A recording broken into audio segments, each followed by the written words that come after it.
In a small and medium enterprise, there are a lot of machine breakdowns which affects the production, and that also creates a lot of firefighting and frustration among the employees. In this particular video, we'll talk about what is the role of a supervisor to stop these sudden breakdowns.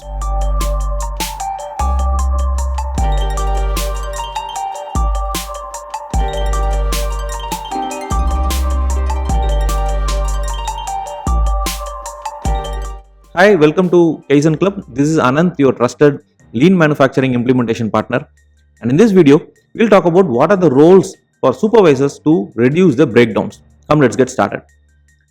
The problem with frequent breakdowns are, the machine will stop, so there is no production. So there is a lot of frustration and firefighting among the people, and that adds to a lot of confusion in the shop floor. When we look at the breakdown, these breakdowns may not be immediate. Right? When it is a mechanical based or an electrical based machines, these breakdowns are not immediate. Many times the machines will give you signals way before the breakdown happens, and our people don't take action on that. Right? So they continue to run, and one day the machine will break down. So let us look at the 5 steps of a supervisor to stop these breakdowns. So the number 1 step is daily checks. The supervisors should ensure that the operators are checking the machine before and at the end of the shift, before they start the work. Right? Normally when we have these morning meetings, the supervisor should ensure that the operators should check, and it's better to have a checklist where the operators will put a tick mark checking all the points, right, the daily maintenance activities, and the supervisor have to ensure that it is done properly. Without these basic checks, they should not start the machine. So this is number 1 point in the supervisor's role. That is the supervisor should ensure that the operators wiping down the equipment to remove dust and debris, checking oil level, any oil leakages, lubricant levels, etc., inspecting for loose bolts, leaks or misaligned belts, monitoring the gauges like temperature gauge or pressure gauge, whether they are working fine or not.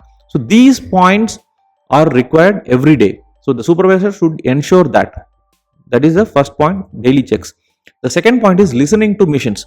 Machines often show early signs of trouble, right, through unusual sounds, vibrations, some leakages, some hissing sounds, smells, etc. So the supervisor should look for these kind of signals from the machines. A hissing sound could signal an air leak. A burning smell may indicate that a belt or some friction is happening, and it is also through some electrical issues also it can be. A burning smell may be because of friction issues, or a belt is burning, or some electrical wire may be burning. So that has to be listened properly.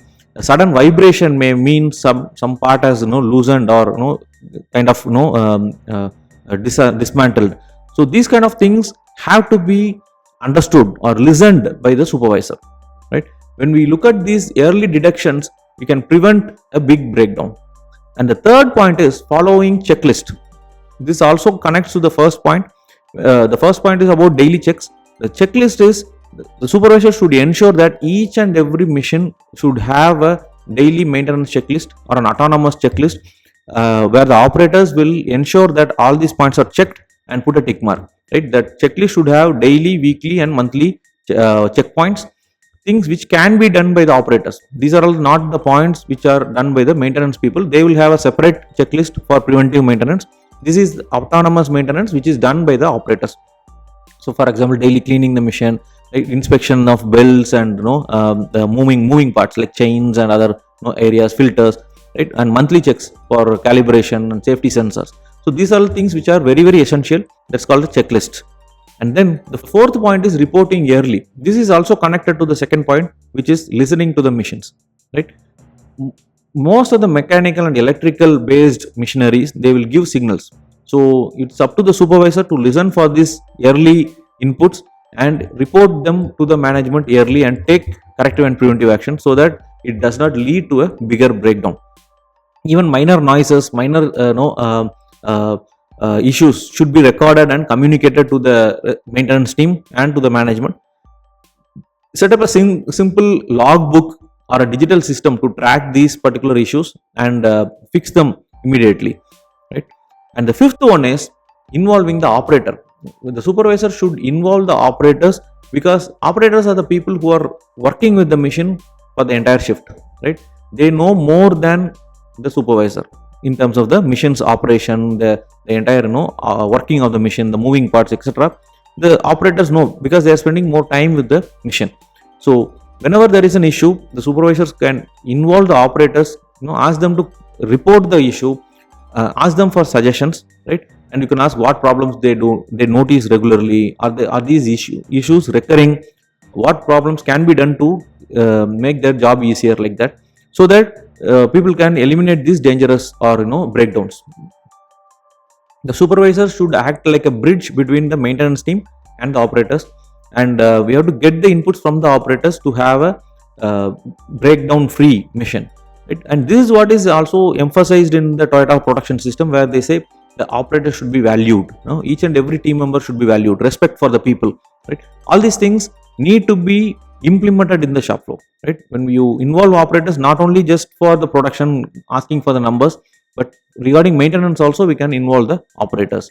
So these are all the 5 points which supervisors should follow to eliminate breakdowns. The number 1 is daily checks, second one is listening to the machine, third one is check sheets, fourth one is reporting yearly, and the fifth one is involving the operators. So if you like this particular video, please give a thumbs up to this video, and also subscribe to our channel and click the bell icon to get notified when we post a new video. And please share it with your team members so that they can also learn about these activities. Thank you very much for watching. I'll talk to you in the next video. See you. Bye.